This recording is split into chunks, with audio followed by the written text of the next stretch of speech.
Salut les Jujiteros, aujourd'hui vidéo débriefing de mon objectif physique 40 ans. Prepara, combate. Eh oui les Jujiteros, j'ai eu 40 ans au mois de novembre 2021. 40 ans, en fait c'est juste un chiffre. Et à l'occasion de cet anniversaire, je m'étais lancé un objectif au début de l'année 2021, c'était d'avoir un physique pour mes 40 ans, un physique que je n'avais jamais eu. Un physique type esthétique, type bodybuilder, très sec sur une scène. Et donc, je m'étais mis ça comme objectif. Et comme moi je suis dans la planification d'objectifs, mise en place de stratégies et de passage à l'action, je me suis appliqué ça à moi-même également. Donc, après avoir établi cet objectif, j'ai estimé qu'en août, il fallait que je commence cette préparation. Alors bien sûr, la préparation, pour avoir un physique comme ça, je veux dire, ça date de 20 ans en arrière, hein. Mais pour arriver au top du top, il m'a fallu 3 mois. 3 mois, donc du 16 août jusqu'au 20 novembre, où j'ai fait des photos pour concrétiser cet objectif. Et s'il y avait eu une compétition disponible à ce moment-là, j'aurais fait en sorte de participer à cette compétition bodybuilding. Donc voilà. Et cette présentation, ce débriefing, je vais vous l'articuler en trois plans. Le plan mental, le plan training, entraînement, et le plan alimentation, parce que c'est trois choses qui ont vraiment été déterminantes sur l'atteinte de cet objectif. Alors qu'on remette les choses dans leur contexte, hein, donc comme je le disais précédemment, ça fait quand même plus de 20 ans que je fais de la musculation. Alors pas à titre de bodybuilder, mais j'aime l'activité physique, donc je fais de la musculation à titre de renforcement musculaire. Donc j'ai déjà des bonnes bases. D'un point de vue alimentation, je fais relativement attention depuis un certain nombre d'années. Je m'assure toujours d'avoir les bons nutriments, les macronutriments, micronutriments, pour que mon corps fonctionne de manière optimale. Donc je ne pars pas de zéro. J'ai quand même une bonne connaissance de l'alimentation, vous le savez, c'est mon métier.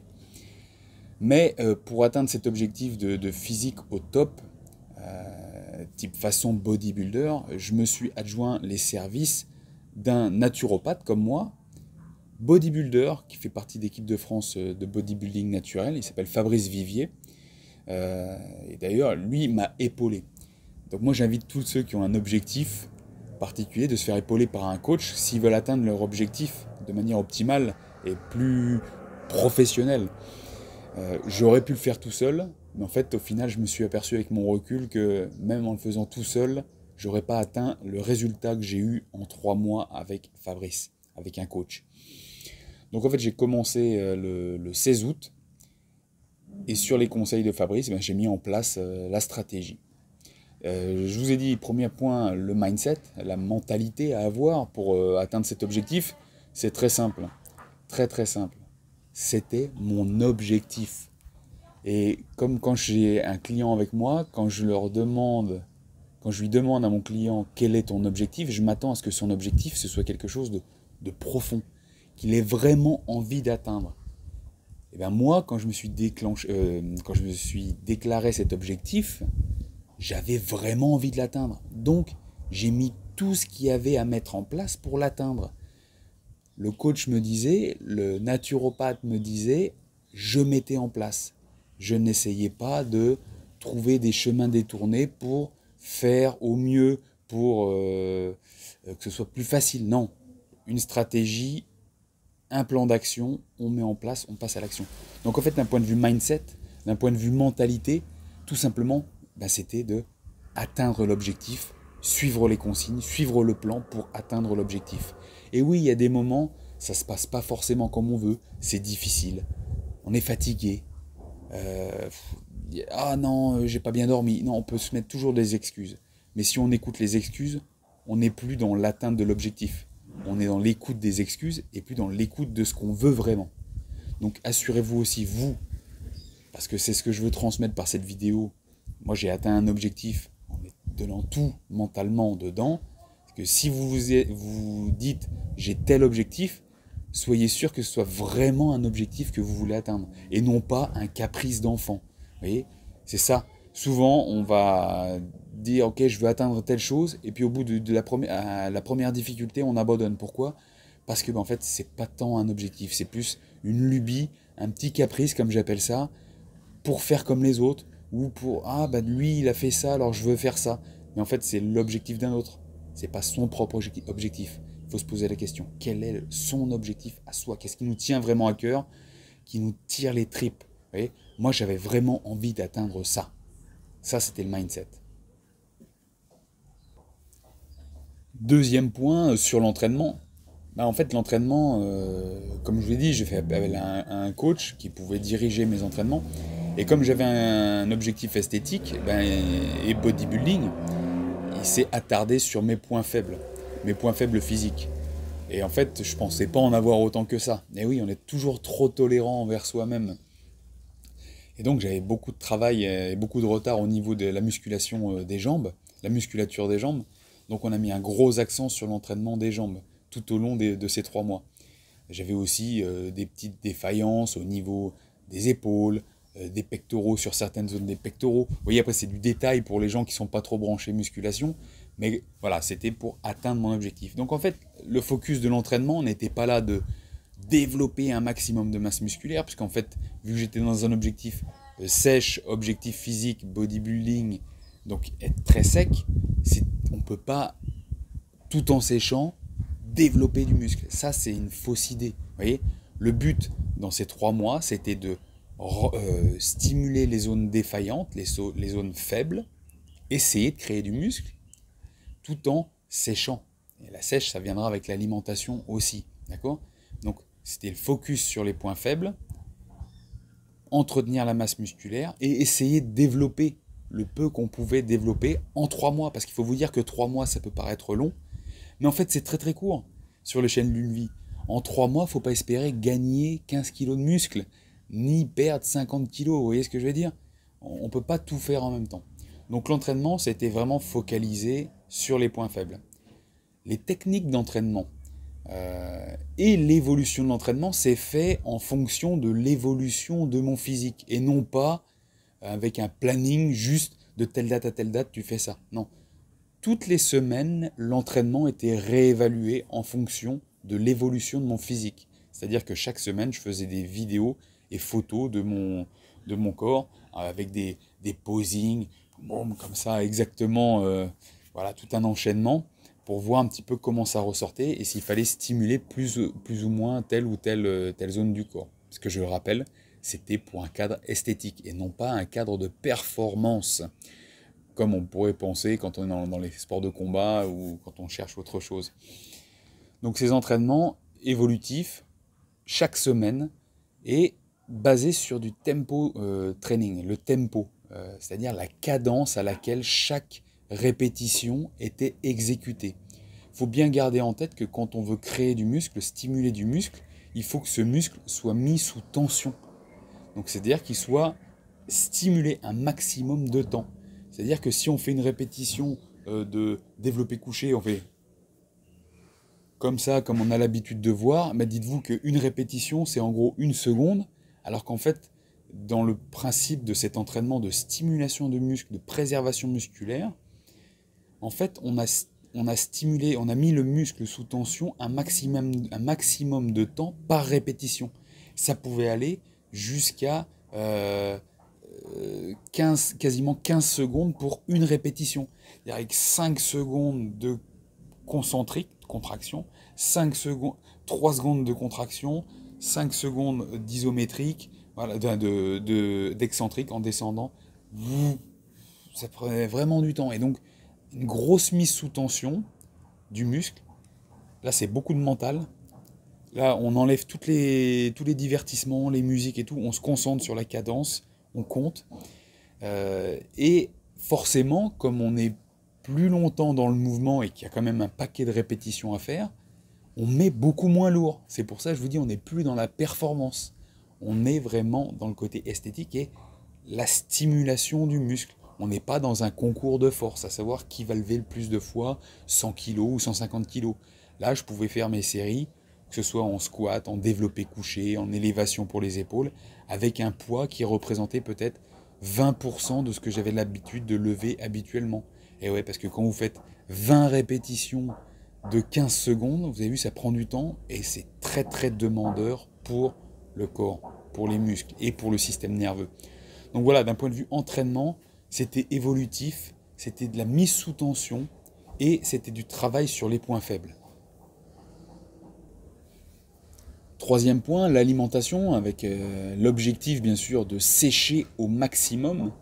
Et sécher pour des photos ou une compétition de bodybuilding, mais pas sécher pour une pesée pour ensuite être performant.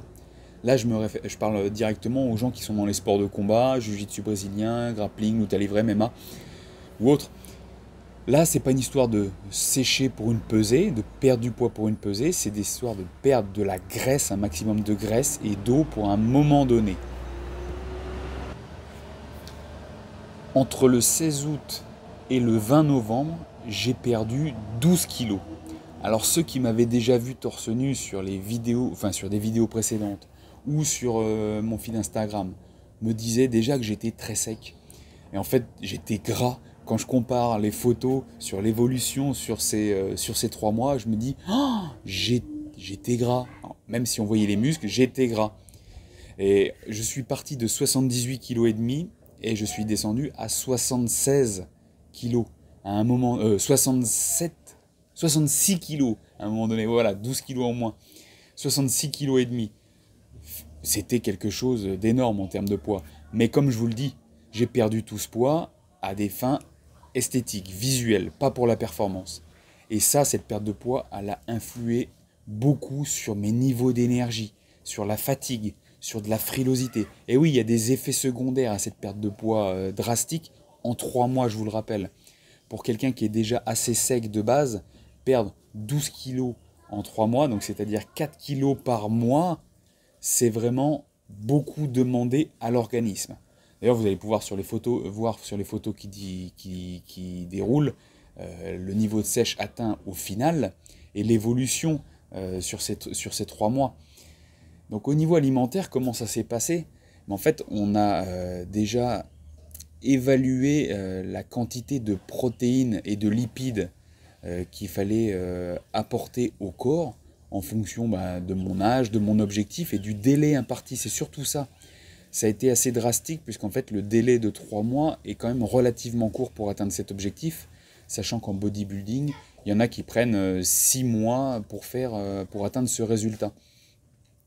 Donc en fait, cette évolution alimentaire, c'est surtout basé sur les macronutriments, donc la répartition des protéines, glucides et lipides. Et comme pour l'entraînement, ça a varié et évolué en fonction de l'évolution de mon physique.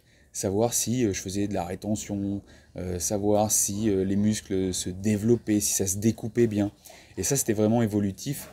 Tout au long des 3 mois, chaque semaine, c'était réévalué et on adaptait au fur et à mesure. Alors bien sûr, sur cette répartition des macronutriments, on pense tout de suite muscles, protéines. Et sachez que les protéines, et là je parle de protéines alimentaires, je ne parle pas de compléments, même si les compléments ont fait partie de la nutrition à un certain moment. Parce que je ne pouvais pas manger autant en aliments purs que ce que j'aurais dû pour apporter les quantités de protéines nécessaires pour mon corps. C'est simple, comme j'étais dans une phase de perte de poids et de graisse, mais de maintien de muscles. Le but, je vous le rappelle, c'est d'avoir un physique au final très musclé. Pas juste perdre du poids, perdre de la graisse, de l'eau, mais maintenir le muscle. Et pour maintenir ce muscle, il faut apporter des doses massives de protéines. Donc c'est monté des fois à un équivalent de 3 grammes, voire plus de protéines par kilo de poids de corps. Donc dites-vous que quand j'étais à 70 kg, ça représente, à 3 grammes de protéines par kilo de poids de corps, 210 grammes d'apport protéique par jour. Et 210 grammes de protéines, c'est pas 210 grammes de steak. Dites-vous que 100 grammes de steak, ça représente 25 grammes de protéines. Donc faites le calcul sur la quantité de viande, poisson que j'ai dû apporter à mon organisme. pour apporter toutes ces doses, je ne pouvais pas manger toutes ces quantités en 3 repas uniquement. Il a fallu que je fractionne tout au long de la journée. Et je vais vous dire, à un moment donné, j'ai vraiment cru que... excusez-moi pour le bruit dans le fond. Mais il y a vraiment... Je me suis dit, j'arriverai jamais à manger tout ça. Donc j'ai dû fractionner. Et je pensais vraiment que je vivais pour manger. Même si au final, d'un point de vue calorique, j'étais bien en dessous de ce que je consommais d'habitude. Vous voyez ? Dites-vous bien que pendant 3 mois, je n'ai jamais eu faim. Parce qu'en fait, les protéines déjà sont très rassasiantes. Donc ça cale. Et le fait d'apporter toutes ces protéines, j'étais gavé même à des moments. Vous voyez ? Donc, j'ai jamais eu à un moment donné de souci d'avoir faim. Même en étant en restriction calorique, en diminution, en réduction du total calorique. Donc ça c'est pour les protéines. Donc c'est monté très haut. Et donc c'était monté très haut pour soutenir le muscle. Et on a divisé les apports tout au long de la journée pour que ce soit tolérable au niveau digestif. Ensuite, au niveau des lipides, des graisses, et bien ça en fait, ça s'est limité entre 0,5 g par kilo de poids de corps jusqu'à 1 g de lipides par kilo de poids de corps. Donc comme j'étais à 70 kg à un moment donné, si j'étais 75, c'était 75 grammes. Quand je suis 72, ben c'était 72 grammes. Quand c'était 1 g par kilo de poids de corps. Les graisses essentielles, même si on veut perdre du gras, parce que les graisses soutiennent le système hormonal. C'est bon pour la santé. Donc ne coupez pas les graisses non plus tout le temps. Qu'on soit en diète ou tout simplement pour la vie de tous les jours, pour la santé, les graisses sont essentielles. Et attention aussi à la qualité des graisses. Pour les glucides, les sources de glucides, ben on sait que les glucides, quand on veut perdre du gras, perdre de l'eau, affiner sa définition musculaire, la diminution de la consommation de glucides est essentielle. Donc en fait, c'était en fonction du physique qu'on pouvait ajuster les glucides. À un moment donné, j'étais pas mal, je progressais, je continuais de sécher avec des niveaux de glucides qui étaient relativement hauts pour moi. Donc c'était autour de 2 grammes de glucides par kilo de poids de corps. Après, les indications que je donne, c'est vraiment relatif à ma personne, parce que ça aurait été une autre personne, ça aurait été différent. Et au fur et à mesure qu'on approchait de l'objectif, on a réduit cette quantité de glucides, ou on a limité les jours auxquels j'avais le droit de consommer ces glucides, qui étaient consommés principalement à des fins énergétiques. Et c'était réservé spécialement les jours où j'avais des entraînements pour les jambes. Donc je m'entraînais les jambes 1 à 3 fois par semaine en fonction de l'évolution du planning. Donc dites-vous qu'à des moments, je consommais des glucides uniquement les jours de jambes. Donc uniquement 1 fois par semaine. Et quand je vous dis que les autres jours, je ne consommais pas de glucides, c'était 0 glucides. 0 glucides. Et dans quoi on trouve les glucides ? On trouve des glucides partout. Dans les fruits, dans certains légumes, même dans des corps gras comme les amandes, il y a des glucides. Donc il a fallu que je fasse vraiment très attention. Et comment on fait attention quand on est dans cet objectif physique et de contrôle de l'alimentation et contrôle des macronutriments ? Eh bien c'est simple, j'ai dû tout peser, tout calculer à l'aide d'une application, c'est beaucoup plus facile, pendant ces 3 mois. Et pendant ces 3 mois, je n'ai jamais évité de peser, calibrer, compter les calories et quantités. Et oui, là je me réfère au mindset, à l'état d'esprit. Je veux atteindre mon objectif, j'applique la stratégie au plus proche de ce qui est recommandé pour atteindre mon objectif, aussi bien dans l'alimentation que dans l'entraînement. C'est aussi simple que ça. J'ai tout calculé, tout contrôlé, tout pesé. Ça peut paraître pesant, fatigant, mais au final, comme c'était vraiment mon objectif, à aucun moment donné, je me suis posé la question, savoir si c'était bien ou pas bien, si c'était des dérives de comportement alimentaire. Non, je savais que c'était quelque chose de ponctuel pour atteindre mon objectif. Voilà, j'ai fait mon choix. Donc pour récapituler sur cette vidéo, le mindset, j'ai un objectif, je mets tout en œuvre pour l'atteindre. L'entraînement évolutif sur les 3 mois en fonction de mes faiblesses, donc stimuler les faiblesses, préserver la masse musculaire, optimiser le physique global. Et troisième point, l'alimentation, avec une restriction calorique progressive, une répartition des macronutriments, protéines, glucides, lipides, adaptée à chaque phase de l'évolution. Et c'était fait de manière hebdomadaire, donc chaque semaine, tout ça en visuel, et ça n'avait rien à voir avec le poids sur la balance. Le poids sur la balance n'est qu'un indicateur. C'est aussi surtout le visuel, ce qu'on voit dans la glace, ce que beaucoup de gens ont tendance à oublier. Voilà, j'espère que cette vidéo vous aura été utile, que vous ayez bien pris conscience que une sèche spécifique extrême, ça ne se fait pas non plus à main levée. Il faut se faire accompagner, il faut avoir un plan précis et surtout avoir un objectif qui nous tient à cœur. J'espère que ça vous aura aidé. Je vous dis à la prochaine. Paro!